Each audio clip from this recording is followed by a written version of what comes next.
Halo semuanya, saya Anggara Maeswara. Di sini saya mewakili dari kelompok 5 akan memperkenalkan teman-teman dari tim saya yaitu Halo, saya Diki Pranata. Saya Indra Agustino. Saya Hilmi Syafiq Raihan. Dan saya Ahmad Haris. Di sini saya akan membahas salah satu tahap penting dalam pengembangan perangkat lunak yaitu requirement elicitation. Lebih khusus lagi, kita akan membahas dua teknik utama dalam proses ini yaitu apprenticing and skenario. Requirement elicitation adalah langkah awal dalam pengembangan sistem yang bertujuan untuk memahami kebutuhan pengguna dan pemangku kepentingan. Teknik yang digunakan dalam tahap ini sangat beragam, tetapi dua teknik yang akan kita bahas saat ini memiliki keunggulan masing-masing dalam menggali informasi yang akurat dan relevan. Agar pembahasan lebih mudah dan dipahami, saya juga akan memberikan contoh nyata dari perangkat lunak yang relevan. Mari kita mulai dengan Hilmi Syafiq.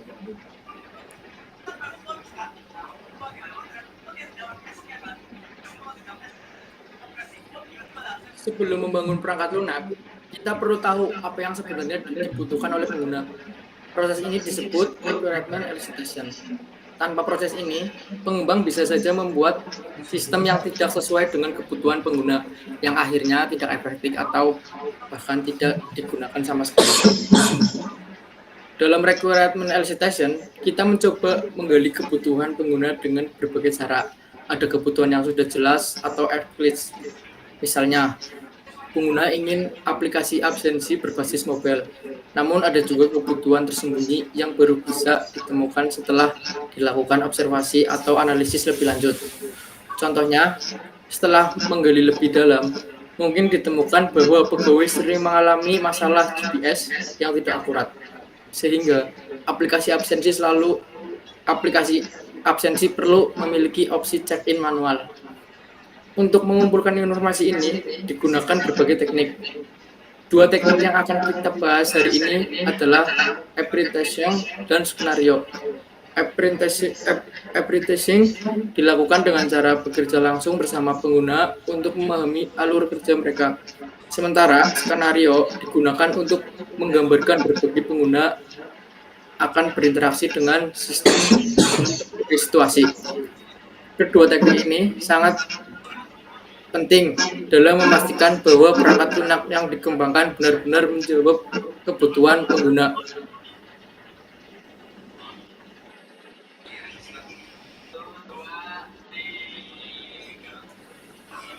Sekarang kita masuk ke teknik pertama, yaitu apprenticing.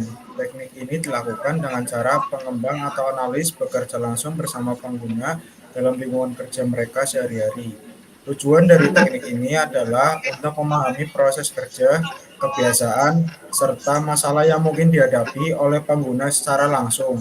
Sebagai contoh, dalam pengembangan fitur rekomendasi restoran di GoFood, seorang analis mengikuti mitra driver dan pelanggan selama beberapa hari untuk melihat bagaimana mereka memilih restoran. Dari hasil observasi ini, ditemukan bahwa banyak pelanggan mengalami kesulitan dalam menentukan pilihan karena terlalu banyak opsi yang tersedia di aplikasi. Melalui teknik apprenticing, analis mendapatkan wawasan langsung bahwa pelanggan seringkali mengandalkan rekomendasi teman atau restoran yang sudah pernah mereka pesan sebelumnya. Dengan informasi ini, tim pengembang kemudian mengembangkan fitur rekomendasi restoran berbasis riwayat pesanan dan lokasi pelanggan. Dengan fitur ini, pelanggan bisa mendapatkan saran restoran yang lebih relevan dan sesuai dengan preferensi mereka. Keunggulan dari teknik ini adalah kita bisa mendapatkan data yang sangat akurat karena langsung dari pengguna dalam kondisi nyata. Namun, teknik ini juga membutuhkan waktu dan sumber daya yang cukup besar karena harus terjun langsung ke lapangan. Oleh karena itu, teknik apprenticing sering digunakan dalam pengembangan sistem yang kompleks atau ketika ada kebutuhan untuk memahami alur kerja yang sulit diungkapkan dengan wawancara biasa.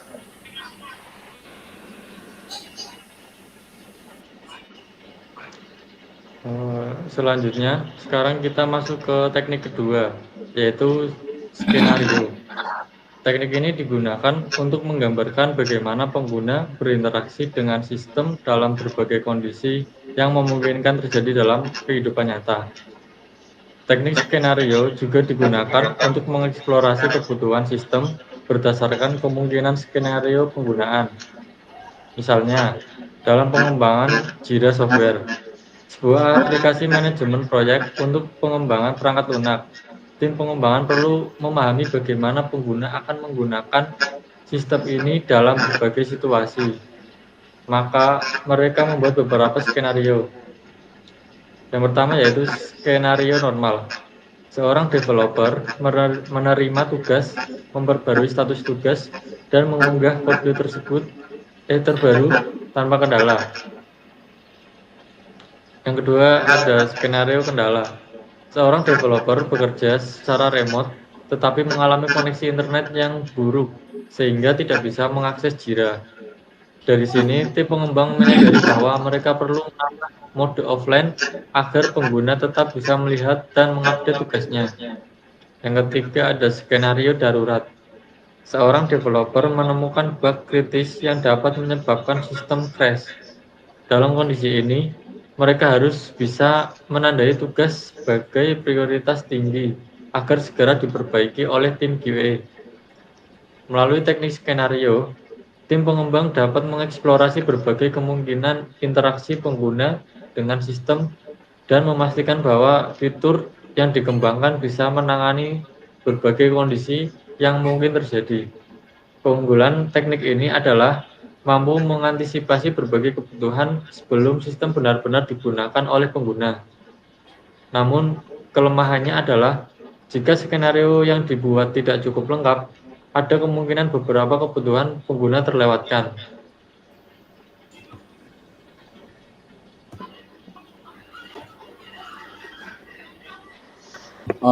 Sekarang kita bandingkan kedua teknik ini untuk memahami kelebihan dari kekurangan masing-masing. Yang pertama, saya akan membahas mengenai apprenticing. Apprenticing adalah metode di mana pengembang atau analisis terlibat langsung dengan pengguna di lingkungan kerja mereka. Keunggulannya, metode ini memungkinkan kita memahami kebutuhan nyata pengguna, termasuk kendala yang mungkin tidak mereka sadari atau sulit dijelaskan secara verbal. Namun, kelemahannya adalah proses ini memakan waktu lama dan membutuhkan keterlibatan langsung, yang bisa jadi kurang praktis untuk proyek dengan batasan waktu dan sumber daya. Sementara yang kedua itu skenario. Skenario sendiri adalah teknik yang digunakan untuk mensimulasikan berbagai situasi yang mungkin terjadi dalam penggunaan sistem. Dengan membuat skenario, kita bisa mengantisipasi berbagai kondisi, termasuk kendala atau situasi darurat yang bisa mempengaruhi kinerja sistem. Keunggulan teknik ini adalah fleksibilitasnya dalam mengoperasi berbagai kebutuhan pengguna tanpa harus melakukan observasi secara langsung. Namun, jika skenario yang dibuat tidak cukup lengkap atau akurat, ada kemungkinan beberapa aspek kebutuhan pengguna terlewatkan. Jadi, mana yang lebih baik? Sebenarnya, kedua teknik ini bisa digunakan secara bersamaan. Untuk appresenting sangat berguna untuk memahami kebutuhan pengguna secara mendalam. Tetapi, skenario bisa membantu memastikan sistem yang dikembangkan dapat menangani berbagai kemungkinan kondisi penggunaan.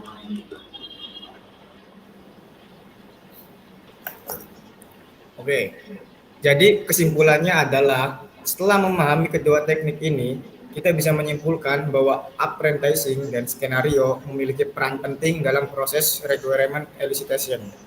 Teknik apprenticing sangat efektif ketika kita ingin memahami kebutuhan pengguna secara langsung, terutama jika sistem yang akan dikembangkan berkaitan dengan kebutuhan proses kerja yang kompleks.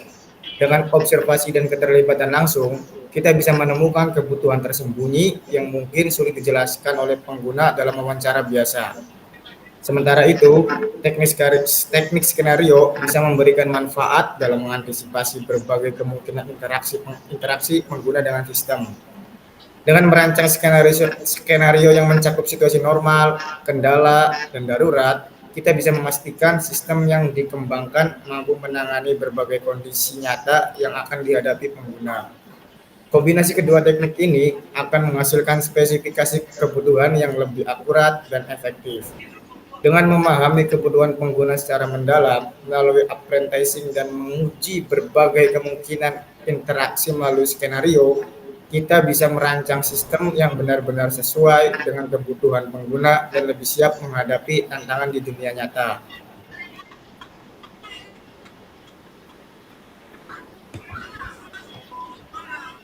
Jadi itulah pembahasan kita mengenai teknik requirement elicitation, khususnya apprenticing dan skenario. Kedua teknik ini memiliki keunggulannya masing-masing dan bisa digunakan secara bersamaan untuk menghasilkan spesifikasi kebutuhan yang lebih akurat. Dengan memahami kebutuhan pengguna melalui apprenticing, kita bisa mendapatkan wawasan langsung dari lingkungan kerja mereka. Sementara itu, dengan skenario, kita dapat mengantisipasi berbagai kondisi yang mungkin terjadi saat sistem digunakan.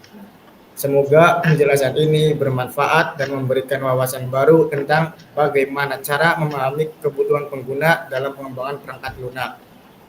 Baik, mungkin segitu saja dari kelompok kami. Kurang lebihnya mohon maaf, dan saya Ahmad Haris dan teman-teman saya izin mengundur diri. Terima kasih telah menyimak video ini. Wassalamualaikum warahmatullahi wabarakatuh. Waalaikumsalam warahmatullahi wabarakatuh.